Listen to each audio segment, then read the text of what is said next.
I'm Glenn Fox. In this video, I'm going to give you 7 steps to getting targeted traffic with solo ads. So what is a solo ad? It's basically when you pay someone to send your email to their list. With a good list, it can be one of the best ways of getting new traffic onto your email list, while at the same time being one of the least expensive ways of what we would call paid traffic. You should expect the cost of good traffic to be somewhere between 30 cents and $1 per click. This is where it's actually good to know how much you're making per every lead that you get. You do this by dividing all of your leads by all the money that you've made. But if you're brand new, you don't even have any number like that. It's also good to know what the lifetime value of one of your customers is. You would get this by dividing your total number of customers by the total amount of money that you have made.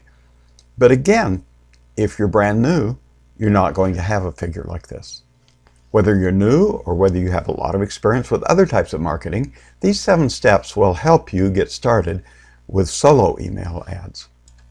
Step number 1, you want to decide where you want to send your traffic. What offer do you want to send it to, and what capture page do you want to send it to? Step number 2, you want to determine the correct link to send the traffic to where you decided to send them. And if possible, you should use a tracking code. It's also important to use some tracking software, and we're going to talk about that more in an upcoming video.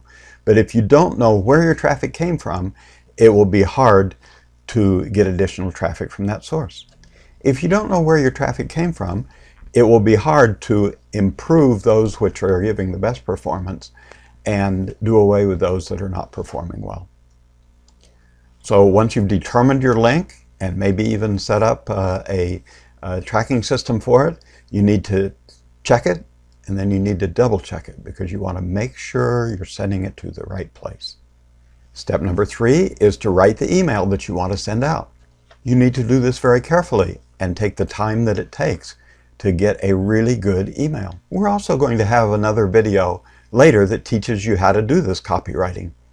But meanwhile, do the very best that you can. If you really don't feel like you can do it yourself, you could hire someone on Fiverr to do it for you. Or sometimes the list owner will write the email for you for an additional charge. You should include the link that you want people to follow at least 2 or 3 times in your email. Number 4, you should make sure that you have a follow-up sequence in place in your autoresponder in order to convert your leads into sales over time. Now, if you don't already have an autoresponder, then you're not ready to start your promotions, and that's really a subject for a different video. The follow-up sequence is the emails that will automatically be sent to your leads day after day after they've joined your email list. These emails are designed to ultimately convert these leads into customers. After all, making money is the purpose of this entire exercise, isn't it? Step number 5. Now it's time to find somebody who will send out your email. In other words, you want to find somebody who owns a list in your niche that will send your email to their list. We need to spend a little bit of time talking about how you're going to find this person and how you're going to know if they're the right person. One of the easiest ways to find someone is to use a directory that has a list of people who have email lists available for rent. I've included a link below this video of one that I've found very helpful, and I've also arranged to get you a $5 discount if you want to try it out. And you can get started for as little as $25.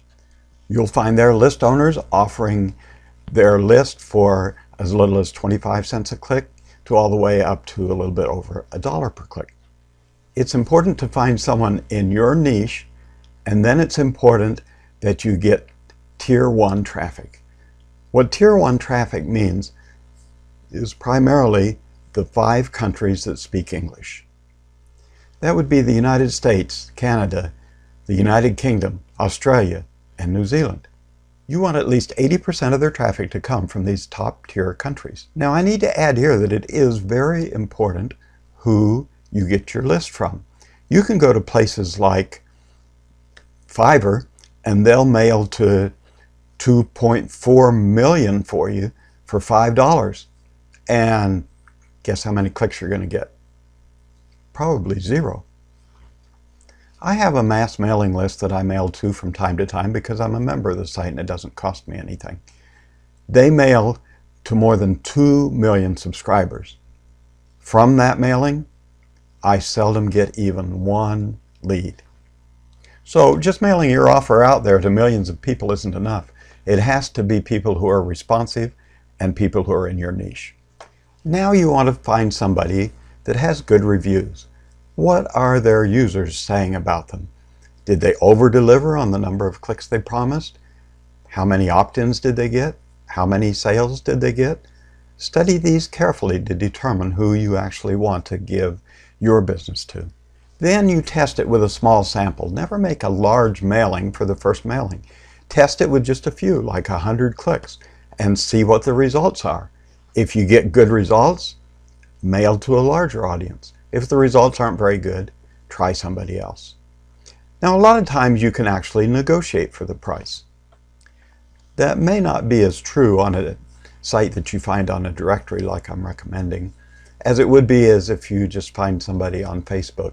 But it never hurts to ask. If they're asking, let's say, 50 cents per click, then try to negotiate 30 cents per click. Let them know that if you get good results, you're going to be a regular customer and you're going to be spending a lot of money with them. The worst they can do is say no, and they might say yes. And then finally, make sure that you have the ability to carefully track the results.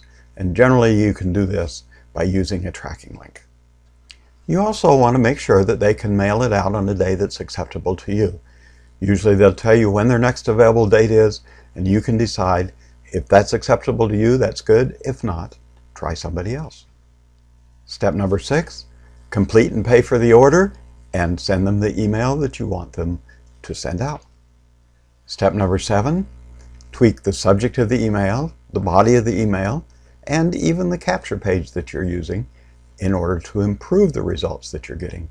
No matter how good your results are, there's a pretty good chance they could be better. Always continue testing for getting better results. The better the results that you get from the emails that you send out, then the less money you have to spend to get the number of leads that you're looking for. In subsequent videos, we will look at how to track your results so that you can repeat the producing campaigns and you can improve or abandon those that are non-producers.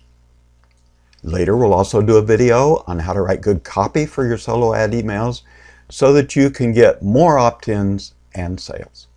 For now, get started with your solo ad test. Every campaign should be considered a test. And with it comes the risk of losing the money, but also comes the potential of getting extraordinary results.